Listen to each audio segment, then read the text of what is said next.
all of the tests that we talked about today are heading towards this big question of, do language models understand us?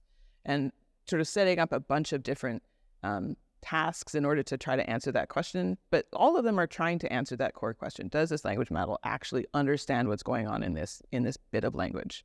And then over many, many pieces of language, maybe we can answer the bigger question, does it understand language in general? I mean, that seems to be the crux of what we want to get at, right? That's the ultimate question. But it's a hard question to answer. So to you and I, it seems easy because most of the language using entities we deal with day to day understand language, and it's pretty clear. And, there's not a lot of people walking around using a language without knowing what it means. For the most part, we can trust that if somebody is using language, they understand language. And so thinking about how to evaluate that is, it's a tricky thing to think about. And it also opens up these questions about how would you even know?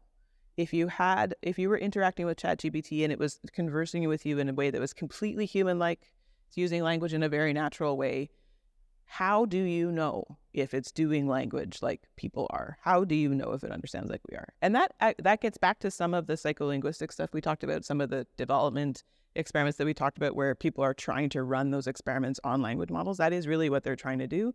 They're trying to use some of what we had used previously on humans in order to test language models, but we might be able to answer it in a slightly different way.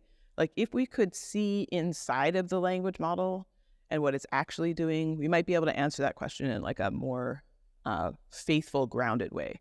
So if we can see what the language model is doing, say inside of the neural network, and compare that to what a person is doing in their brain, we might be able to say more concretely whether the two entities are doing the same thing when reading the same sentence.